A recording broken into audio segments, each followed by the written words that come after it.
더아프터스쿨 김철, 우리 작품 연구반 작가님들께 인사드립니다. 이번 시간은 우리 포토샵으로 사진을 보정하실 때 많이들 색의 진중함을 위해서 활기나 채도 이런 것들을 많이 올리실 겁니다. 그 외 나머지 여러 가지 밝은 영역, 어두운 영역 또는 컨트라스트 대비를 위해서 대비값을 올리거나 여러 가지 조치들을 하실 거예요. 그렇다면 우리는 작가님들이 각 작가님의 예술적인 철학이 색상이라는 어떤 특별한 부분과 연계해서 방향성을 제대로 잡고 계시는지, 또 그 완성된 결과가 사진의 원초적인 상태에서 여러 개로 분포되어 있는 충분한 색 영역이 혹시 붕괴가 되지는 않았는지, 이런 것도 우리가 원초적인 부분에서 점검을 해볼 필요가 있습니다. 일단 이론적인 부분이라서 조금 고리타분할 수 있지만 정확하게 알고 계셔야 되니까 처음부터 하나씩 순차적으로 말씀을 드리겠습니다. 먼저 개조와 다이나믹 레인지에 대해서 한번 알아보도록 하겠습니다. 개조가 좋고 다이나믹 레인지도 넓은 경우, 일단 정의부터 한번 보죠. 개조는 밝은 쪽부터 어두운 쪽까지 얼마큼 부드럽게 넘어가고 있는지가 바로 개조, 즉 그라데이션입니다. DR, 다이나믹 레인지는요, 밝은 부분에서 어두운 부분 사이를 얼마나 넓게 균등하게 천천히 바뀔 수 있게 해주는지가 바로 다이나믹 레인지 DR입니다. 두 번째 항목 보죠. 개조가 안 좋고 뚝뚝 끊어지는 막대기가 보이네요. 부드럽지 않은 거죠. 그래서 개조가 안 좋고 다이나믹 레인지가 넓습니다. 밝은 영역에서 어두운 영역까지 일단 개조는 안 좋지만 이 DR, 다이나믹 레인지는 넓게 분포하고 있는 부분을 보실 수가 있습니다. 개조는 좋지만 부드럽지만 다이나믹 레인지 천천히 바뀌어야 되는데 여기까지 밝게 가다가 갑자기 확 바뀌어 버립니다. 즉, 요 중간 단계가 너무 비좁다라는 얘기죠. 개조도 안 좋고요. 즉, 깍두기가 생겼네요. 다이나믹 레인지도 좁습니다. 이쪽으로 한쪽으로 몰려 있죠. 이런 경우입니다. 자, 일단 그라데이션과 다이나믹 레인지를 확인을 했습니다. 이번에는 JPG와 로우 파일, 우리 개조와 다이나믹 레인지에 대한 연결을 위해서는, 분석을 위해서는 JPG 파일과 로우 파일을 좀 정확하게 알고 계셔야 됩니다. 제가 현장에서도 항상 말씀드린 것처럼 8비트인 JPG보다 폭넓게 담을 수 있는 로우 파일로 하셔야 개조 손상이나 다이나믹 레인지 손상이 적습니다 라고 말씀을 드리는 근거를 설명드리겠습니다. JPG는 8비트입니다. 2의 8승이고요. 그러면 256단계를 표현합니다. 각 RGB, 레드, 빨간색, 그린, 녹색, 블루, 파란색, 이 세 가지의 빛, 색 영역을 256단계로 다 곱하면 1600만, 70만 컬러 정도를 표현합니다. 이것도 상당히 넓긴 합니다. 그런데 로우 파일은 14비트까지, 또 중형 카메라일 경우에는 16비트까지 담을 수 있는 카메라도 있습니다. 기본적으로 최소 12비트부터 출발합니다. 보편적으로 14비트라고 가정을 하고요. 2의 14승입니다.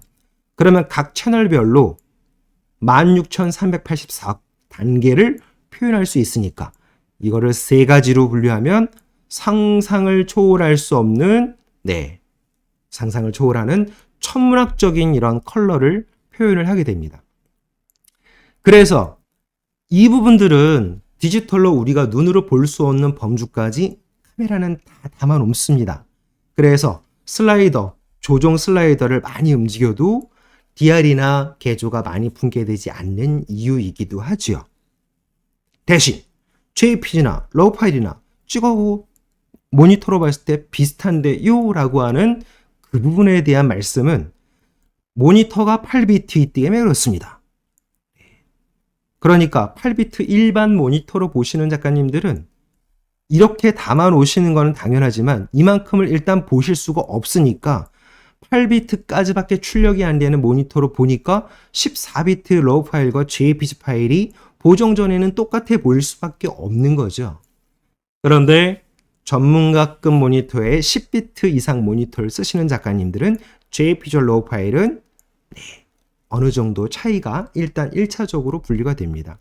이런 식으로 개조와 다이나믹 레인지가 상당히 넓은 범위로 다 담아놓기 때문에 작가님들이 각 조정치를 충분히 건드리셔도 JPG 때보다 다이나믹 레인지나 개조의 붕괴가 적은 이유가 바로 원초적인 파일이 담는 이 색 영역의 범주가 상당히 넓다라는 거죠. 그러면 우리 컬러 스케일 레인지를 한번 들어와 보겠습니다. 여기 있는 이 컬러 스케일 레인지를 잠깐 보고 계시고 색을 진중하게 만들기 위해서 많이 활기하고 채도를 많이 건드리실 겁니다. Saturation, 즉 채도를 건드시거나 Vibrance, 바로 활기를 건드리시거나 채도를 끝까지 한번 올려보겠습니다. 올려보면 마치 선이 명확하게 가위로 오려낸 것처럼은 아니지만 뭔가 색 분리되어 있는 게 부드러운 색 영역 단계가 갑자기 비좁아지는 경우를 보실 수가 있죠. 바로 이 부분이 다이나믹 레인지가 붕괴되고 개조, 즉 그라데이션 또한 붕괴가 되고 있는 겁니다. 채도를 끝까지 올렸을 때 하고요. 활기를 끝까지 올렸을 때 한번 보죠. 활기, 다음 채도 어떻습니까? 활기보다 채도보다 활기 부분이 개조와 다이나믹 레인지가 조금 적게 붕괴되는 것을 보실 수가 있습니다. 자, 검증해 드리죠. 바로 이 차트로 열기를 통해서 포토샵으로 일단 한번 갖고 와 보겠습니다. 정경색 컬러 피커로 위치 포인트를 한번 확인해 드리죠. 대략 한 이 정도까지만 보겠습니다. 단계 쭉 이쪽 가로줄이 채도입니다. 콕 찍으면 이쪽에 H, S, L입니다. 네, 휴, 그 다음에 saturation, L, lightness 또는 B, brightness 같은 말입니다. 색조, 채도, 광도입니다. 그 다음에 RGB 각 색 영역 단계가 보입니다. 하나씩 내려가면서 스포이드로 찍어 보겠습니다. 값이 계속 바뀌는 걸 보실 수가 있죠. 네, 계속 바뀝니다. 이게 정상입니다. 자, 일단 이거를 카메라 롤로 갖고 와서 채도를 끝까지 확 올려서 다시 갖고 와 보겠습니다. 컬러 피커 다시 켜보겠습니다. 찍었습니다. 첫 번째 거 잘 보십시오. 두 번째 거 어떻습니까? 첫 번째 거, 두 번째 거 변화가 없죠. 세 번째까지도 변화가 없네요. 네 번째에서나 변화가 생기네요. 살짝. 네, 여기서부터는 조금씩 변화가 생기네요. 그러니까 채도를 끌어올리니까 이 끝에 있는 부분의 빨간색 부분이 조금씩 부드럽게 바뀌어야 되는데 이 세 가지의 색이 한 색으로 다 뭉쳐져 버렸습니다. 그래서 사진에 있는 붉은색 영역이든 각 어떤 영역이든 채도를 너무 많이 끌어올리시게 되면 부드러운 다이나믹 레인지가 유지가 돼야 되는데 이게 색이 하나로 뭉쳐져 버립니다. 그러니까 흔히들 말하는 떡보정이 되는 거죠. 네. 색이 강렬해서 멋있어 보일지는 모르겠지만 그것도 평가하시는 분에 따라서 좀 차이는 있겠습니다. 그런데 원초적인 사진을 작가님들이 담아놓으신 풍부한 색의 영역을 다 망가뜨리는 원인이 되는 거죠. 처음으로 돌아가서 다시 이번에는요. 활기를 끌고 쫙 끝까지 끌고 오겠습니다. 확인 눌러서 다시 컬러 피커 확인하겠습니다. 제일 첫 번째, 두 번째 바뀐 거 보이시죠? 세 번째, 네 번째, 다섯 번째, 여섯 번째 이런 식으로요. 이렇게 채도를 바꾸셨을 때 하고 활기를 올리셨을 때 두 가지 다 색의 농도가 진해집니다. 그러니까 최소한의 다이나믹 레인지가 붕괴되지 않도록 색을 진중하게 강렬하게 하고 싶다면 채도는 가급적 건드리지 마십시오라고 말씀을 드린 이유가 바로 여기에 있습니다. 그래서 색을 진중하게 강렬하게 하는 게 그게 일반적으로 보편적인 대중들에게는 강렬한 인상을 심어줄 수 있을지는 모르겠지만 작품의 질적인 어떤 그 기준은 좀 떨어진다라고 볼 수 있습니다. 사진은 대중에게 보여주는 거기 때문에 대중성도 생각을 하셔야 되겠지만 사진을 온전하게 멋있는 사진으로 인정을 받으시려면 일반 사진을 모르시는 일반 대중보다는 사진을 하는 사진가끼리 안의 범주 안에서도 엄지손가락을 치켜 세울 수 있는 그 정도의 인정되어 있는 그 모양새가 갖춰져 있어야 대중에게도 두루두루 인정받는 멋있는 작품이 되지 않을까 싶습니다. 자, 채도 한번 올라갖고 오겠습니다.